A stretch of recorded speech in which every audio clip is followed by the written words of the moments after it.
আসসালামু আলাইকুম। আজকে আমরা চলে এসেছি নারায়ণগঞ্জ অবস্থিত ফতুল্লা থানার লঞ্চঘাট এবং গোদারাঘাটে।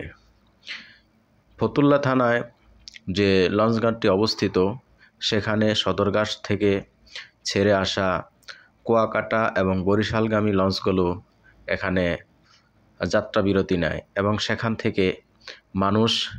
থেকে অনেক মানুষ অর্থাৎ যাত্রী তারা নেয় এবং সেটা ক্যারি করে বরিশাল এবং কুয়াকাটা এবং বিভিন্ন জায়গায় তারা তা বহন করে। যেমন এখানে অনেক মানুষের গন্তব্য এবং অনেক মানুষের সমাগম হয়, ঠিক সেম আপনার ফতুল্লা গোদারাঘাটে অনেক লোকের সমাগম হয়, যেখানে প্রতিদিন লাখো লাখো মানুষের আপনার আয়োজন হয়। এবং নারায়ণগঞ্জ ফতুল্লা থানার সাথে এবং নারায়ণগঞ্জ সদরের সাথে যোগাযোগ স্থাপন করেছে দক্ষিণ কেরানীগঞ্জ গোদারাঘাট। এখান থেকে অনেক মানুষ জাজিরা, হাসনাবাদ, পোস্তগোলা এবং বাবুবাজার সহ কদমতলী বিভিন্ন জায়গায় যেতে পারে।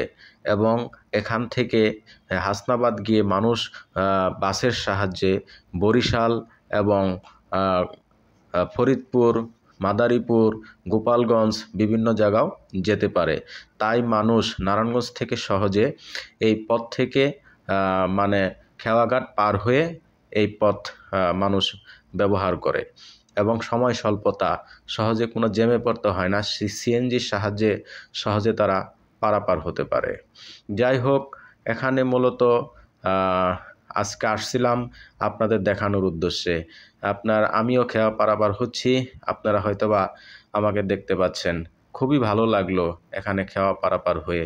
অনেক সুন্দর দৃশ্য, অনেক মনোরম দৃশ্য, মনটা অনেক অনেক সুন্দর ভালো লেগেছে এবং মনে হয় প্রতিদিন আপনাদের সাথে এমন ভালো ভালো দর্শনগুলা এবং ভালো ভালো দৃশ্যগুলা আপনাদের সাথে শেয়ার করি।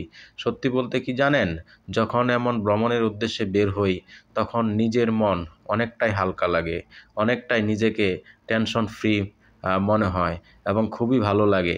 অনেক মানুষের সমাগম দেখে নিজেকে খুবই উৎফুল্ল লাগে এবং নিজেকে ভালো লাগলেই সেই বিষয়গুলা আপনাদের সাথে তুলে ধরতেও খুবই আনন্দময় অনুভব করি। সত্যি ভ্রমণ মানুষকে অনেকটাই আনন্দে রাখে। যাই হোক, এখানে প্রতিদিন অনেক অনেক টাকার ব্যবসা বাণিজ্যের জন্যে দক্ষিণ কেরানীগঞ্জের মানুষ ফতুল্লা বাজার থেকে পাইকারি মালামাল ক্রয় করে এবং হাজারো মানুষ, লক্ষ মানুষ এখান থেকে জীবিকা নির্বাহ করে। এই যে খেওয়া পারাপারের আপনার যে দৃশ্যগুলা দেখছেন, এখানে যে নৌকাগুলা দেখছেন, এখানে অনেক অনেক নৌকা, আমার জানা মতে কমপক্ষে যদি নৌকা নাও হয় 1000-এর উপরে নৌকা এখানে অবস্থিত। তারা এখানে জীবিকা নির্বাহ করে প্রতিনিয়ত। তাই সত্যি এই ঘাট থেকে অনেক মানুষের রুজি রোজগারের ব্যবস্থা হয়ে থাকে। আপনারা সময় পেলে এমন সুদর্শন দৃশ্যগুলো দেখে যেতে পারেন। তবে আমার কাছে অনেকটাই ভালো লেগেছে, যেটা আমি আপনাদের সাথে শেয়ার করলাম। আসলে এখানে যে এত মানুষের সমাগম হয়, না আসলে বুঝতে পারতাম না।